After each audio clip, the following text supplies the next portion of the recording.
before you launch into your oral argument, I'll give you an extra minute to do that so it doesn't come out of your time. Okay? Sure. Thank you, Your Honor. This case is an appeal from an order of the trial court allowing an injunction in a university. It's a case involving a university in which a young man, John Doe, was found responsible in a university disciplinary hearing for committing sexual misconduct with another student at Boston College. He was found to have engaged in sexual conduct with this young woman without her consent. Okay, counsel, thank you. As you can tell, lawyers are always advocates. All right. Please proceed. I didn't mean to advocate. I'm sorry, Your Honor. Good morning, and may it please the Court. My name is Darrell Lapp, and I represent Boston College.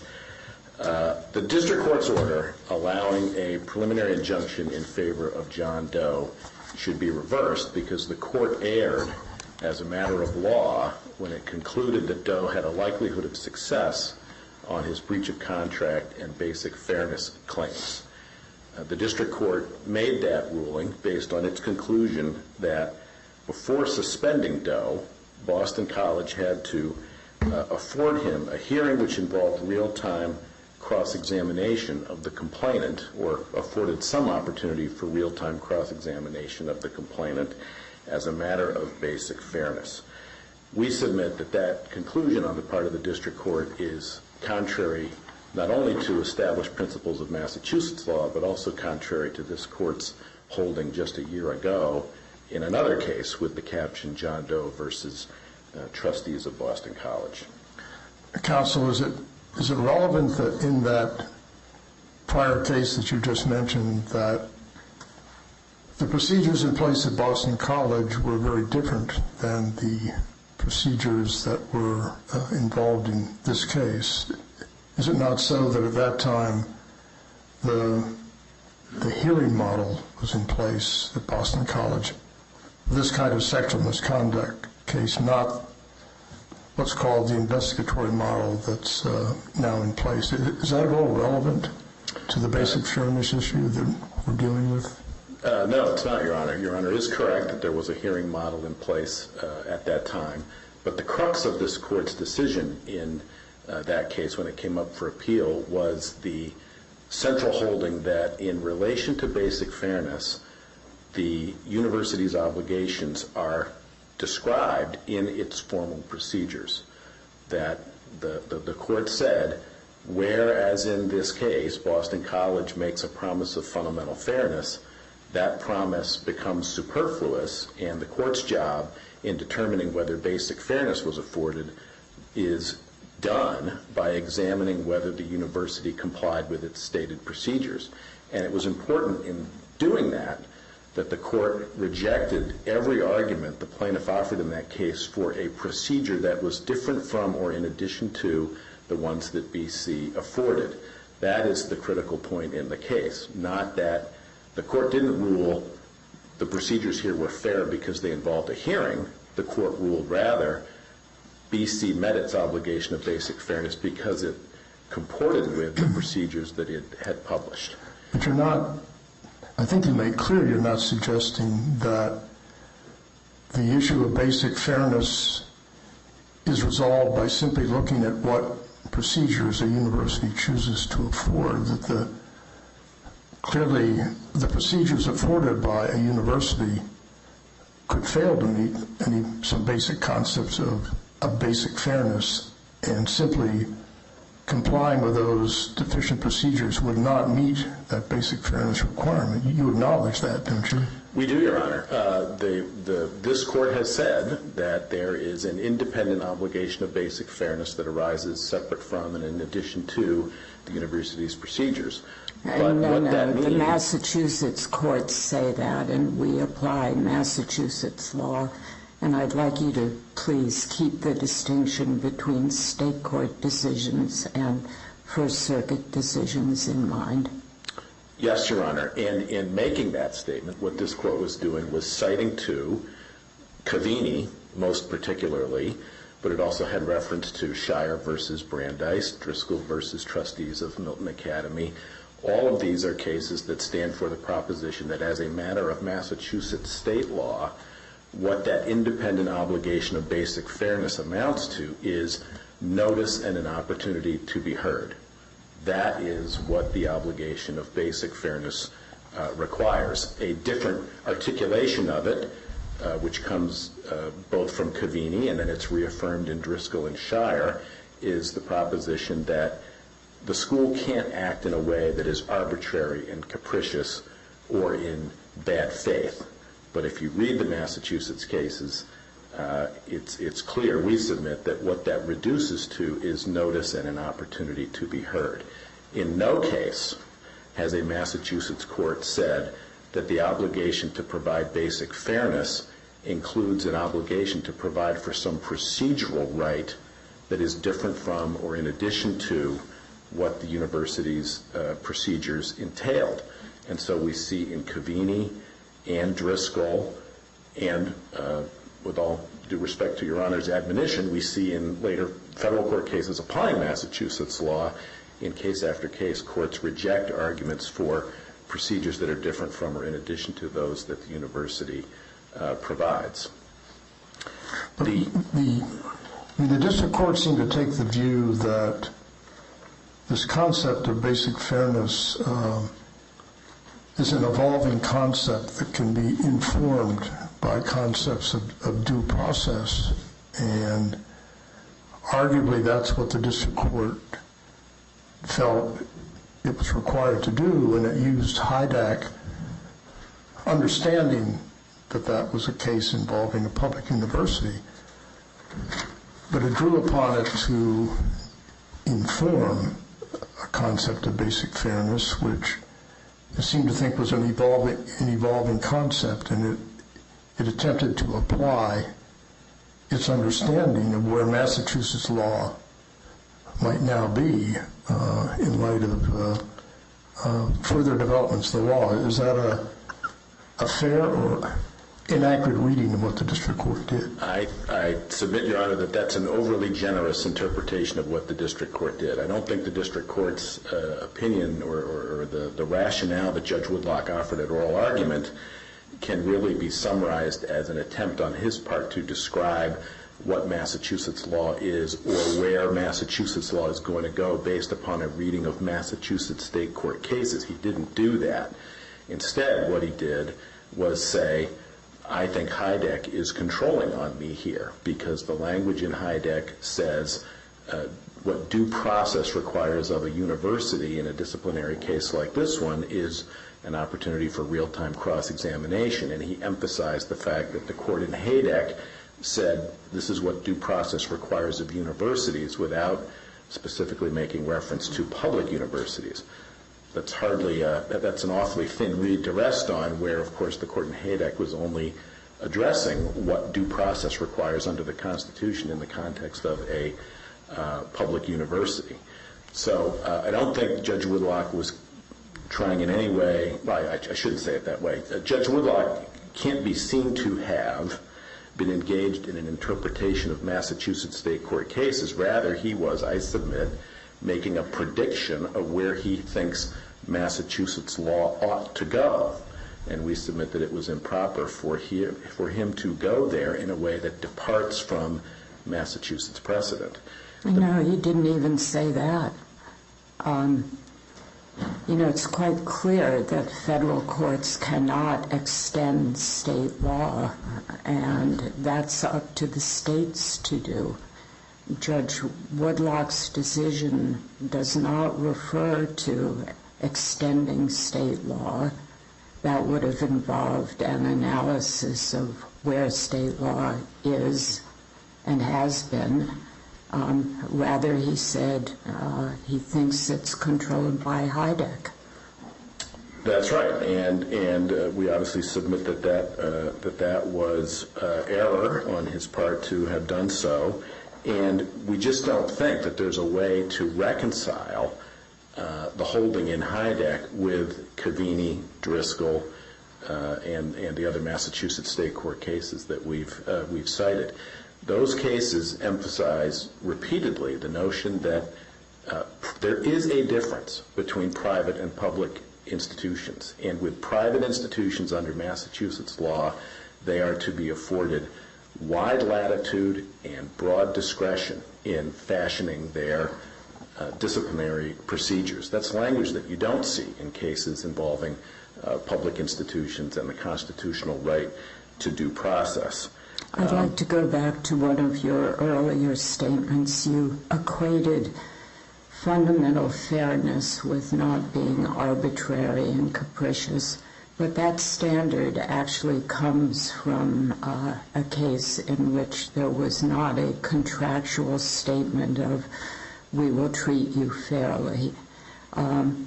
Are you really saying that to meet fundamental fairness, all you have to be if your school is not arbitrary and capricious? I thought actually the contractual obligation had a little bit more to it than that. Well, I think the contractual obligation, the express contractual obligation is to abide by your procedures as you've articulated them and as a student would reasonably be expected to understand them. The implied obligation of basic fairness, we submit, is that of notice and an opportunity to be heard as a matter of procedure. I think... Okay, so moving on, why do you think let's put notice to one side, why do you think the opportunity to be heard was fulfilled by these procedures? The respondent in this case was involved in an ongoing iterative process in which he was interviewed more than once, in which he was informed completely, we submit, as to the nature of the allegations against him, and not just what the nature of the charge was, but the specifics of what Jane Roe was saying in support of her complaint against him. He was afforded the opportunity to understand what she was saying and respond to it in the interviews, the multiple interviews he had with the investigators, and then perhaps most importantly, before the investigative report was finalized, he and his counsel, and it's not insignificant, we submit, that he had the assistance of counsel throughout this process, he and his counsel had the opportunity to review a complete evidence binder which included any text messages or documentary evidence that the investigators had collected, and most importantly, summaries of all of the interviews that the investigators had done. Counsel, how does that process allow for a decision maker to make a judgment about the credibility of the complainant? I mean, I think the premise of HIDAC, you can quarrel whether HIDAC applies, but it does embody concepts of fundamental fairness in a situation where credibility is at issue, and the notion seems to be that a fact finder has to be in a position in real time to evaluate the credibility of someone, and that judgment can only be made by observing, watching how an individual responds to questions posed about what happened. And the process that you're describing does not seem to involve at all that opportunity for a fact finder and perhaps more importantly a decision maker to make that judgment on credibility.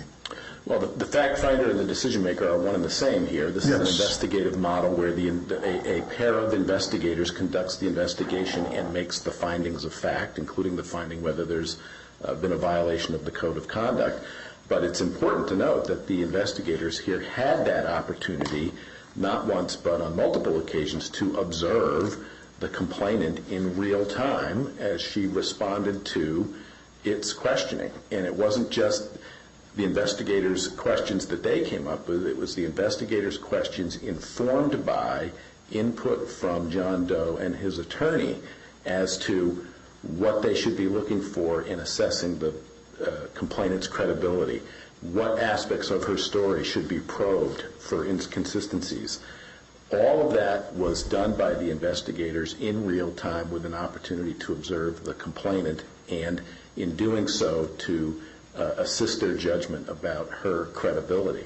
So it's absolutely the case that we say HADEC doesn't control here. HADEC is a case that ought to be read as it states on its face, as one involving the constitutional right to due process. It doesn't apply to a private institution.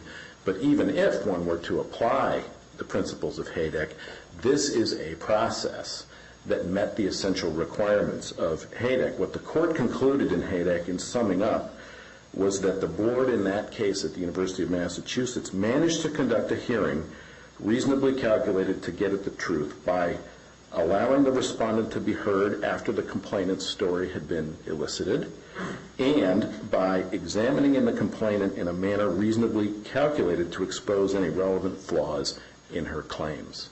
That's where the court in HADEC landed as to what's required even at a public university, and that plainly was done here. There was an iterative process. John Doe had a chance to not only tell his story, but to respond to her story, and the process was reasonably calculated to get at the truth in every way that the court in HADEC identified. Thank you, counsel. Thank you, Your Honors. Attorney Gerson. Good morning, Your Honors, and may it please the Court. Jeannie Gerson on behalf of John Doe. What is at issue here is whether basic fairness requires an opportunity to have one's questions put to the other side in a university disciplinary hearing. And we agree that the central inquiry is about the notice and opportunity to be heard. What does an opportunity to be heard actually require? The requirement of basic fairness is independent of the school's duty to follow the rules that it sets forth in its discipline policies. And in giving meaning to the concept of basic fairness, courts may refer to the due process standards of public universities in evaluating a private school's discipline process. But counsel, don't the Massachusetts cases make clear that the private university does not have to comply with due process requirements? In other words, they clearly have chosen not to constitutionalize in the way that you may be suggesting what basic fairness means in the private university setting. So it seems to me you're asking us to go beyond where Massachusetts law now is on this issue of basic fairness. Your Honor, that is not what we are asking, because I think it is clear from looking at Massachusetts case law that it is not required to provide due process in the way you would provide it for a criminal defendant. That is the language of Share. It says due process for a criminal defendant, and that is very clearly agreed upon by both sides. That we do not I'm sorry, I think you're missing the import of the question. It's common that, of course, private universities are not subject to the same standards as public universities.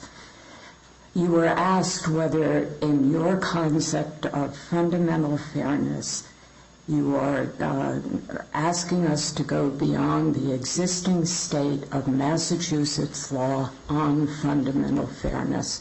And to respond in due process terms, excuse me, is really not responsive to the underlying concern. Judge Lynch, apologies if you misunderstood. If I misunderstood, Ms. Gerson? Apologies, Judge Lynch. I was trying to answer Judge Lopez's question with respect to the standards of basic fairness, which may be referring to what due process may require. I do not ask the court to go beyond where Massachusetts law has been in this area, because, to be honest, there are no Massachusetts cases that directly address this situation. What the cases say is, of course, that you do not need to provide due process the way that you would for a criminal defendant, but that does not mean that you don't look to due process standards for public universities in informing what basic fairness in a contract between a student and a college would require. And here, Yes. Oh, please, go ahead, finish. Here, in the case of a private university, the student has an expectation that they will be treated with fundamental fairness, and the question here really is one for this court, not only for Massachusetts courts, but because it is properly before this court, the court needs to decide whether the basic fairness, the content of that basic fairness, includes an opportunity to be heard, which in itself requires a certain very basic process, which is the opportunity to have some questions put to the other side in a real-time situation, not in a formal hearing. Your opponent has argued that, in fact, under the procedures followed, that opportunity was given because each time the complainant was interviewed, the investigators did so, at least the second and third interview, with the benefit of the input from your client.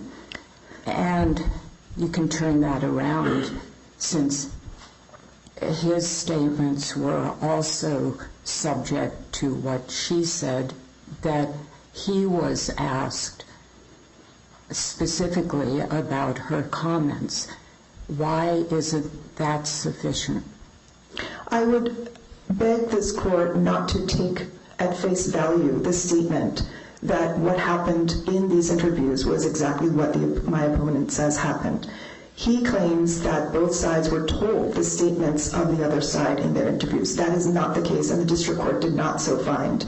So it is our complaint here involves the idea that only in a real-time hearing could that kind of knowledge of what the other side is saying could fully come to fruition. In this case, especially, however, the interviews emphatically did not involve each side being told of what the statements were. There are some processes like that, and I have been part of processes like that. This one did not involve that. It did not involve a chance for each side to actually respond to the statements that were put to the other side. Counsel, you say, I think in your briefing, that your client could reasonably expect that the process afforded by BC would be just as you describe. I don't understand the basis for that assertion, because there is nothing... Which assertion, Judge Lopez? The assertion that your client could expect to be afforded a process comparable to Hyde Act, which is what you're arguing for. I don't know where that reasonable expectation would come from when there is nothing in the procedures set forth by Boston College for investigating a sexual misconduct claim.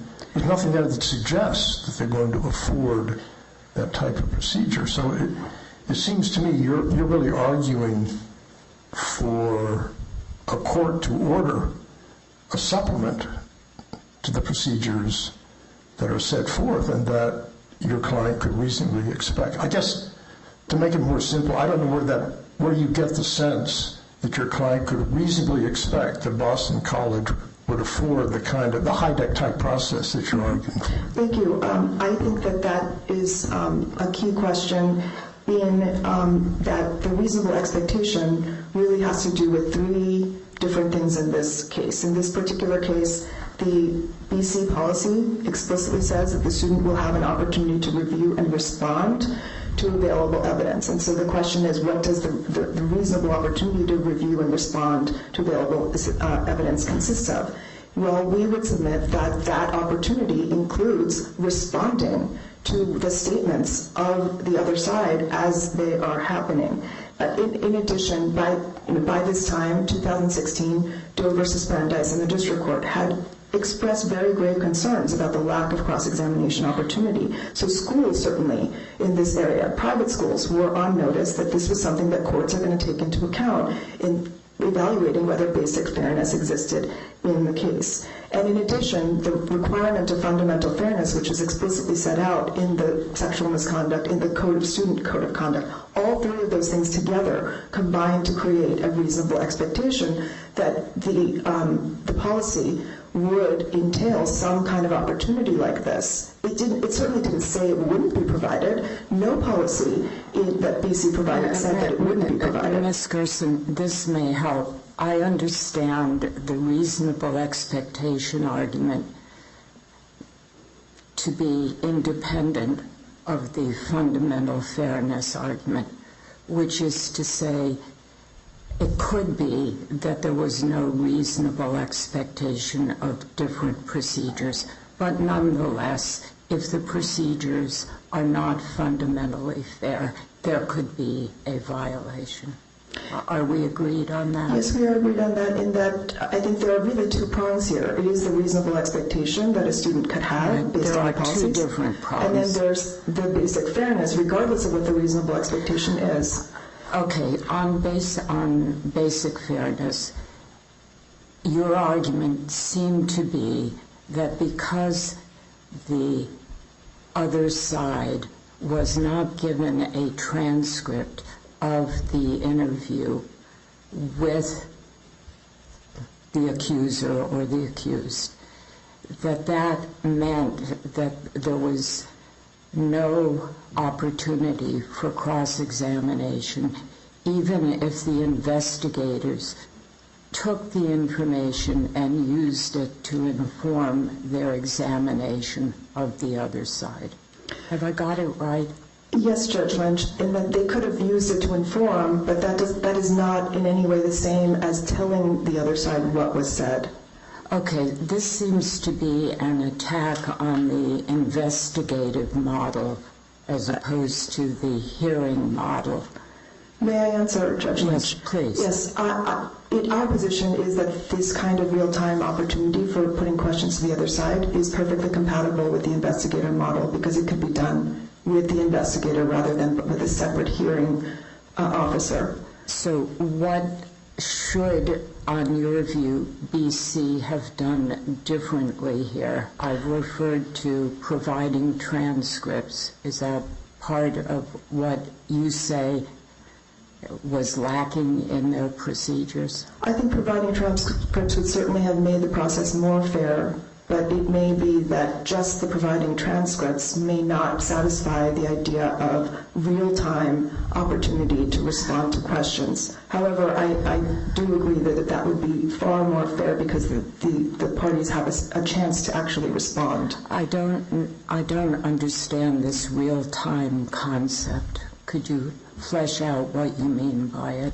Yes, the real-time concept is, well, of course, real-time, like we're having here, this is a hearing, but that's not what we're asking for. It's not a trial type of hearing, but it could be done in a lot of different ways. It could be done through video conference. It could be done in a meeting that's not very formal. It's really a chance for each side to hear the other side, to react, to put questions, and also have follow-up questions based on the kind of credibility issues that are coming up. In a case that is centered specifically on credibility, it is very important for each side to show how the other side might not be telling the truth or they might be confused. I think that credibility really makes this a necessary opportunity. Go ahead. Please go. Well, thank you. So you're not, from what you just said, I gather you're not saying that this real-time phenomenon has to involve a board of some kind observing the back and forth between the parties and perhaps their representatives, with that board not having been involved in the investigation, but just hearing the competing claims. You're not saying that there has to be a board like that then making a credibility determination? You're not arguing for that, is that correct? We are not arguing for that. We are arguing for it could be in a single investigator model or it could be in a hearing model. Really just that basic idea of an opportunity to put questions to the other side in a case that involves credibility and in a case with serious consequences and a very serious charge. It sounds like it amounts to saying there has to be cross-examination. I do not think it amounts to cross-examination. Tell me how it differs.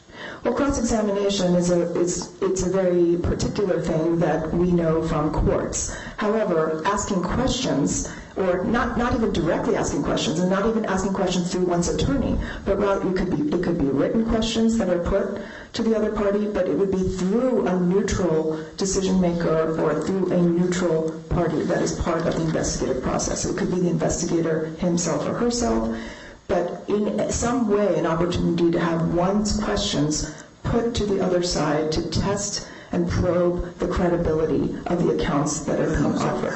How exactly is that different from cross-examination? Well, cross-examination is generally done by having one's attorney directly ask questions of the party that's being cross-examined. This is not at all what we are asking for. What is it that you're asking for? What we're asking for is to have, for one example, and I think that there are many ways that this can be done. This is not a one-size-fits-all or rigid way. Okay, give us an example. I will give you an example. One is that each party can draw up a list of questions, say before the real-time event that's going to happen. It could be done through teleconference or video conference. And then those questions would be transferred to, say, the neutral person who is probably the decision maker, or it could be someone else. The decision maker then puts the questions to the other side. So it's cross-examined through a proxy. It could be through a proxy, but that proxy also would have discretion to not ask some of the questions. That's an answer to the question. That's what I said. Counsel, even if what we were to do, what you described in response to Judge Bedeen's question, would we inescapably be saying that Massachusetts law, we would be taking Massachusetts law in terms of what it would require of a private university to a place where it just isn't there now? You know, we would be saying that we would be making some kind of prophecy that we think this is where Massachusetts law would be. We would be expanding the boundaries of Massachusetts law substantially. Isn't that what we would be doing? I don't think so, Judge Lynch, and the reason, Judge Lopez, I'm sorry. We've never been confused before. There's a first time for everything. Well, I would say that that is not the case. It has been in the past that the First Circuit is called upon to answer these questions of what Massachusetts law entails. And so, for example, in Cloud, this court articulated for the first time the reasonable expectations test, which then Massachusetts courts adopted subsequently. And it did that, this court did that because the question before it required clarification on what a breach of contract claim between students and universities required. This is very similar in that really we are asking for clarification in light of the legal regime that we have, the underlying student policies, and the way in which the law in the area, including Doe versus Brandeis, has affected people's reasonable expectations of what's required for basic fairness, that all of those things tell this court that it may be that HADAC, in particular, informs the understanding of what basic fairness is and what a reasonable opportunity to defend oneself Counsel, would be. you've run over your time. Thank you. Any other questions? No. All right. Thank you.